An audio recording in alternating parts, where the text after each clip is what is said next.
کہا میری بیوی بہت بد زبان ہے، میں کئی دفعہ طلاق دینے کی سوچ چکا ہوں، لیکن میرے 3 بچے ہو چکے ہیں، بچوں کو دیکھتا ہوں تو پھر میں اپنے صبر کا گھونٹ پی لیتا ہوں، ورنہ میرا جی چاہتا ہے اس کو ابھی طلاق دے کے گھر سے نکال دوں۔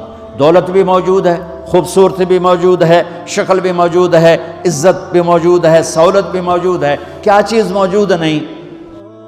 ایک خاتون مجھے ملنے آئی، ملانے والے نے مجھ سے کہا کہ اس کا خاوند کھربوں پتی، ارب پتی نہیں، کھرب پتی آدمی ہے، کھرب پتی۔ کھرب پتی پاکستان میں 2 4 10 آدمی ہیں۔ اس خاتون نے آ کر میرے سامنے بولنے سے پہلے ہی رونا شروع کر دیا، ورنہ پہلے کوئی عورت یا مرد آ کے دکھڑا سناتا ہے پھر روتا ہے، وہ روئی پہلے اور بات بعد میں۔ وہ کہنے لگی مولانا صاحب مجھے لوگ بڑا خوش قسمت سمجھتے ہیں کہ میں بہت بڑے مالدار کی بیگم ہوں، لیکن میں لعنت بھیجتی ہوں اس کی دولت پر کہ اس کا رویہ ہی میرے ساتھ اچھا نہیں، تو میں ہیرے کے سیٹ کیا کروں، میں سونے چاندی کے سیٹ کیا کروں، میں یہ کروڑوں روپے کی گاڑی کو کیا کروں جب میرے خامند کا رویہ ہی میرے ساتھ انسانوں والا نہیں ہے اور اس کے اخلاق اچھے نہیں ہیں۔ میں آگ لگا دوں اس ساری دھن دولت کو، مجھے محبت چاہیے، اخلاق چاہیے، وہ کوئی نہیں اس کے پاس۔ چند دن بعد دوسرا واقعہ سنا، ایک نوجوان بڑا خوبصورت، وہ بھی اسی طرح لیکن اتنا مالدار، کافی مالدار، وہ آ کے میرے پاس بیٹھ کے رونے لگا، مولانا صاحب اب میں کیا کروں، میری زندگی برباد ہو گئی، میرا اتنا عالی شان گھر ہے، اتنی اچھی میری کمائی ہے، آمدنی ہے، لیکن میں کیا کروں۔ یہ اسی کے الفاظ بتانے لگا ہوں، میری بیوی کی زبان 20 فٹ لمبی ہے۔ میں کہا رکھ دی کتنے 20 فٹ چاہتے، میں کہا وچوں 19 فٹ کٹ دے شاید کچھ کم بن جاوے۔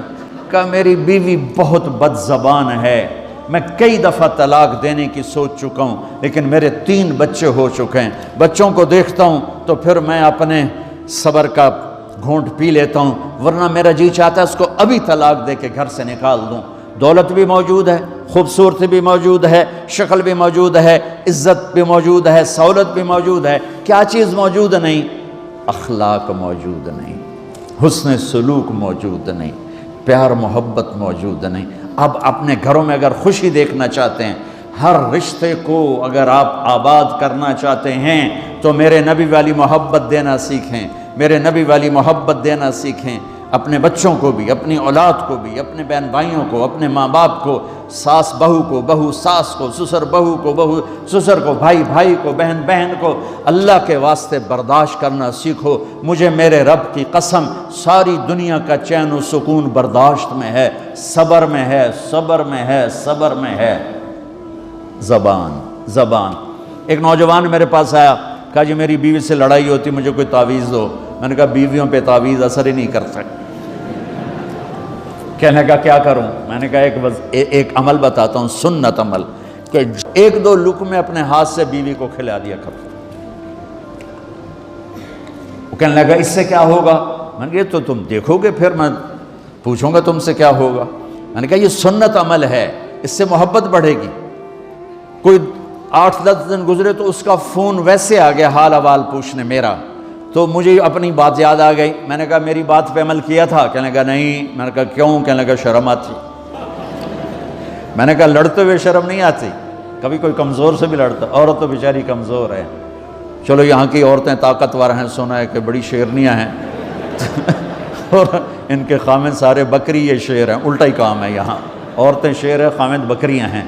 چلو بھائی تم مہربانی کر کے اپنے خامدوں کو عزت دو، اور ان سے کہتا اپنی بیویوں کو عزت دو، محبت سے رہو۔ تو میں نے کہا بے وقوف، کبھی کمزور کے ساتھ بھی کوئی لڑتا ہے، اس میں تمہیں شرم نہیں آتی؟ اور اس میں شرم آتی ہے سنت۔ میں نے کہا چل کر اور مجھے بتا۔ کوئی 2 گھنٹے بعد اس کا فون آیا، کہا مولانا دوپہر کا کھانا تھا، میں نے اپنی بیوی کے منہ میں لقمہ جو دیا نا تو اس کا منہ وہیں کھلا رہ گیا۔ وہ کہنے لگی تو نے خود تو کیا نہیں، کسی نے تجھے بتایا ہے؟ کس نے بتایا؟ تو بتا، تیرے اندر یہ ظرف نہیں ہے، تمہیں یہ سبق کس نے پڑھایا ہے؟ اس نے کہا مجھے یہ سبق مولوی طارق جمیل نے پڑھایا۔ تو کہنے لگا میری بیوی نے ایسے اپنی جھولی اٹھا لی اور کہا مولوی طارق جمیل اللہ اس کے بچوں کو سلامت رکھے جس نے تمہیں انسان بنایا۔ میرے بھائی بہنوں صبر کرنا سیکھو۔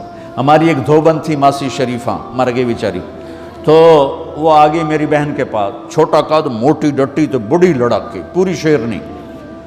وہ آ کے کہنے لگی میری بہن کو، میری بہن تو انہوں چنگی طرح جان دی ہے، بی بی ہے میری نوواں بڑیاں لڑدیاں، میں نے کوئی تویز دے ساریاں میری نوکر بن جانا۔ اب میری بہن کو پتہ تھا کہ وہ سارا لڑائی دا تماشا تھا ماسی شریفاں تو شروع ہوندہ، ادو تو ہوندہ ہی کچھ نہیں، بیچاریاں معصوم جیاں چھوٹیاں چھوٹی عمر دیاں۔ تو میری بہن نے ایک تعویذ بنایا اور اس کو یوں رول کر کے نا اس کو کہا ماسی شریفاں ہن جس لے تیری لڑائی ہوئے نا اس تعویذ تو چک مار کے بہ جانا ہے تے چھڑنا نہیں، جے تو چھڑیا تو مر جانا، انہوں پکا کر کے رکھیں۔ اس نے کیا کیا؟ ماسی شریفوں کو چپ کروایا۔ اب ہمارا دیہاتی ماحول ہے، تعویذوں کی بڑا عقیدت ہے، صحیح تعویذ تو اثر کرتے ہیں لیکن اکثر تو ہیرا پھیری والے بیٹھے ہوئے سارے ہی، تو اللہ ماشاءاللہ۔ تو 8ویں دن وہ آ گئی، بی بی تو بڑا چنگا تعویذ دیتا، ساری لڑائی ختم ہو گئی۔ کیوں کہ ماسی شریفاں چپ ہو گئی۔ تو میں ان ساری مستورات کو یہ تعویذ دے کے جا رہا ہوں، یہ سب لے لو، یہ مرد بھی لے لو، اور جب کوئی جھگڑا ہو اے یہاں رکھ کے چپ کر کے بیٹھ جانا، آپ کی لڑائیاں ختم ہو جائیں۔ اگر آپ بولتے رہے تو پھر لڑائی ختم نہیں ہوگی۔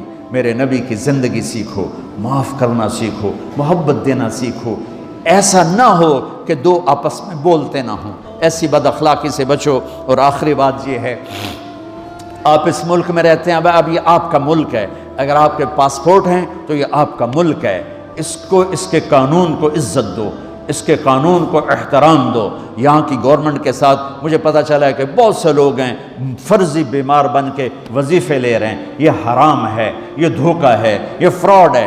جو حکومت آپ کی اتنی ہمدرد ہو کہ گھر بیٹھے آپ کو وظیفہ پہنچائے، آپ کے بچوں کے وظیفے لگائے، آپ کے وظیفے لگائے، انہی کے ساتھ دھوکہ کرنا ہے، انہی کے ساتھ فراڈ کرنا ہے۔ اللہ کی قسم یہ آپ اپنے ساتھ فراڈ کر رہے ہیں، یہ آپ اپنی ذات کو دھوکہ دے رہے ہیں، ان کو نہیں دھوکہ دے رہے، آپ اپنے آپ کو دھوکہ دے رہے ہیں۔ ایک سردار جی ریل میں چڑھا، ہنسی جائے، لوگوں نے پوچھا سردار جی بڑے ہنس رہے ہو؟ کہنے لگا ریلوے والوں کے ساتھ آج بڑا فراڈ کیا، چکر کا دے دیا، ریلوے کو چکر دے دیا ہے۔ کہ سردار جی کیا چکر دیا ہے؟ کہنے لگا واپسی کا ٹکٹ بھی لے لیا ہے اور واپس میں نے آنا کوئی نہیں ہے۔ میں کہ سردار جی اپنے آپ نے چکر دیتا ہے تسی تو جتنی 2 نمبری کرنے والے ہیں یہ اپنے آپ کو چکر دینے والے ہیں۔ اللہ کے واسطے اس حکومت کا نہ ٹیکس چراؤ، نہ ایسی 2 نمبری کرو، نہ یہاں کی بچیوں کو دھوکہ دے کر کاغذ بنانے کے لیے شادیاں کرو۔ جب انگریزوں کی حکومت تھی انڈیا پر تو دلی میں ایک وہ پک پاکٹ رہتا تھا جیب کترا، اس کا چیلا شام کو 2 روپے لے کر آیا تو اس نے اس کو تھپڑ مارا، سارے دن میں 2 روپے۔ تو کہنے لگا استاد آج بڑا مال مارا تھا، ایک گورے کی جیب کاٹی تھی، بہت پیسہ تھا۔ جب میں 4 قدم چلا، سننا ذرا اس زمانے کے چور کا ایمان سننا، کہنے لگا جب میں 4 قدم چلا تو مجھے خیال آیا اگر قیامت کے دن عیسیٰ علیہ السلام نے میرے نبی کو گلہ دے دیا کہ آپ کے امتی نے میرے امتی کی جیب کاٹی تھی تو میرے نبی کو شرمندہ ہونا پڑے گا۔ تو پھر میں نے کہا میری وجہ سے میرا نبی شرمندہ ہو، میں نے جا کر اس کو واپس کر دیا، اے 2 روپے اپنے دے کپ کے لے آندے۔ تو اس نے اس کو 10 روپے انعام دیا کہ یہ 10 روپے تیرا انعام ہے۔ اب آپ اس ملک کے اگر ہیں، آپ کے پاسپورٹ ہیں تو آپ یہاں کے ہیں، آپ اپنے پیچھے اپنے رشتہ داروں کی مدد کریں، جو مرضی کریں، لیکن میرے بھائی بہنوں اسے اپنا ملک بنا کے چلو، یہاں غریبوں پہ خرچ کرو۔ زکوٰۃ تو مسلمان کو دی جاتی ہے کوئی شک نہیں، لیکن صدقات خیرات پیچھے بھیجنے کے بجائے یہاں کتنے غریب لوگ ہیں، کتنے ضرورت مند لوگ ہیں، کتنے لوگ ہیں جن کے پاس گھر کوئی نہیں، کتنے لوگ ہیں جو کونسل کی طرف سے وظیفہ لے کر روٹی کھا رہے ہیں اور وہ پوری نہیں پڑتی، ایسوں کو ڈھونڈ کے ان پر خرچ کرو، ان کی مدد کرو، کسی کی جانی خدمت کرو، کسی کی مالی خدمت کرو۔ میرے نبی نے فرمایا ہر مسلمان کے لیے ضروری ہے کہ صدقہ دے، ہر مسلمان روزانہ صدقہ دے۔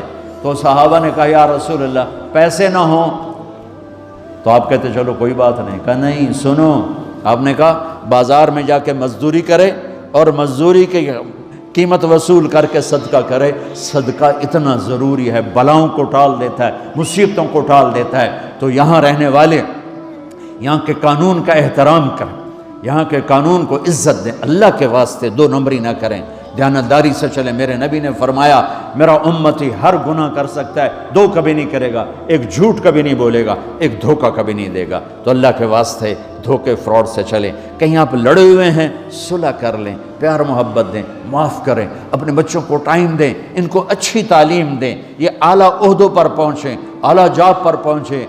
ضروری نہیں کہ تمہاری طرح مزدوریاں ہی کریں، ان کی تعلیم کا یہاں سکول بناؤ، یہاں کالج بناؤ، اپنے سکول بناؤ، اپنے کالج بناؤ، اپنی اولاد کو اچھی سے اچھی تعلیم دو کہ یہ آگے چل کے بڑے شعبوں پر اور بڑی جاب پر پہنچیں اور تمہارے لیے عزت بنے، باعث عزت بنے، باعث افتخار بنے. آپس کی پیچھے لڑائی چل رہی، اس نے 1 کنال کا گھر بنایا، میں نے 2 کنال کا بنایا. اور میں ایک جگہ گیا، پہاڑ میرپور گیا، میرپور بڑے بڑے گھر شہر میں انٹر ہونے سے پہلے بڑے بڑے گھر. میں نے کہا یہ اور لگیں جیسے خالی. میں نے کہا یہ کیا ہے؟ میں پہلی دفعہ میرپور کہا یہ انگلینڈیوں کے گھر ہیں، ان کے مقابلے لگے رہتے ہیں. اس نے کنال کا بنا، میں 2 کنال کا بناؤں گا. اس نے 2 کنال کا بنا، میں 4 کنال کا بناؤں گا. بناؤ گھر اپنی ضرورت کے بنا لو، جب جانا ہو وہاں نہ تم جانے والے ہو پیچھے، نہ تمہاری اولادیں. ان کو یہاں کی نسوار لگی، واپس جائیں گے لوڈ شیڈنگ میں. ایک پٹھان بھائی ناراض نہ ہونا، ادھر بہت ہیں پٹھان. تو ایک پٹھان کا خرگوش گم ہو گیا، خرگوش. تو لوگوں نے افسوس کیا، خان جی آپ کا خرگوش گم ہو گیا. کہنے لگا خوچا کوئی بات نہیں ہے، ہم نے اس کو نسوار کا عادی بنایا ہوا ہے، جب نشہ ٹوٹے گا ہمارے پاس آئے گا. یہ تمہاری نسل، اور تم انگلینڈ کی نسوار کھا کھا اب تم پاکستان جاؤ گے، ہندوستان جاؤ گے، بنگلہ دیش جاؤ گے. تم نے یہی رہنا ہے. اسے اپنا ملک بنا کے چلو، سنسیئر ہو کے چلو، اس کے قانون کا احترام کر کے چلو. یہاں غریبوں پہ صدقہ تو غیر مسلموں کو دو، ان کے دل قریب ہوں، ڈھونڈ ڈھونڈ کے دو، وہ تم سے پیار کریں، وہ تم سے محبت کریں. ان کے ہائے ہائے او میرے نبی تشریف فرما تھے. ایک طوائف گزری، طوائف پروسٹیٹیوٹ. وہ آپ کو دیکھ کے نا آپ کا مذاق اڑانے کے لیے، کیسا نبی ہے، اکیلے بیٹھ کے کھاتا ہے، کسی کو پوچھتا ہی نہیں. غیر مسلم کافر طوائف، کتنی برائیاں اکٹھی ہو گئی. آپ نے کہا آ جا، وہ آ کے بیٹھ گئی.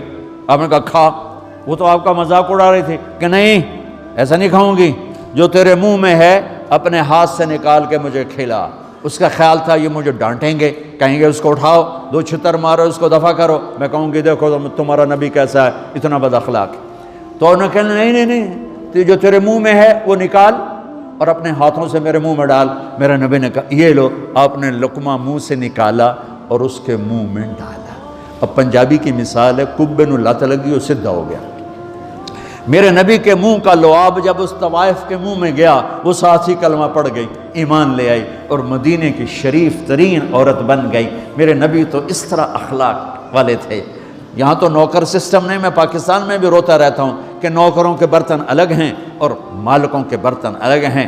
عورتوں کی نوکروں کی پلیٹ الگ ہے اور مالکوں کی پلیٹ الگ ہے. میرے نبی نے طائف کے کافر آئے، روزانہ ان کے ساتھ بیٹھ کے رات کو کھانا کھاتے تھے، ان کا جھوٹا کھاتے تھے. یہ اخلاق تھے جس نے انہیں کلمے میں داخل کر دیا. نجران کے جوڑ نظر آئے گا. اور میرے رب کی سنو، ان استقالنی اقلت لا، تو توبہ توڑ کے لے آئے 1 دفعہ یا 1000 دفعہ، ایسا جوڑوں گا کہ جوڑ نظر ہی نہیں آئے گا، بے جوڑ کر دوں. اور یہ تیرے کرامن کاتبین کو بھی نہیں پتہ چلے گا کہ یہ توبہ ٹوٹی ہوئی ہے اور ٹوٹ کے جڑی ہے یا ٹوٹی نہیں. اللہ ایسی توبہ ہماری قبول کرے گا. جب ہو توبہ کرو، جب ہو توبہ کرو. تو نیت کرتے ہو توبہ کی؟ اگر ہم نے سچے دل سے کر لی تو اللہ کی قسم یہیں بیٹھے بیٹھے ہم سب ایسے ہو جائیں گے جیسے ماں کے پیٹ سے نکلے ہوں. اور پھر اگر ٹوٹ جاتی ہے، وہاں جا کے ٹوٹ جاتی، پھر کہنا یا اللہ میری توبہ. ماں تنگ آ کے شاید بچے کو مارنے لگ جائے، لیکن میرا رب کبھی تنگ نہیں پڑتا. جب بھی جھکو گے معاف کرے گا، جب بھی جھکو گے معاف کرے گا. اللہ تعالی ہمیں توفیق دے. تو میرے ساتھ کہو یا اللہ میری توبہ، پھر کہو یا اللہ میری توبہ، پھر کہو یا اللہ میری توبہ. اب اگر دل سے ہے تو سب معاف ہو گیا. آپ سب کو مبارک ہو.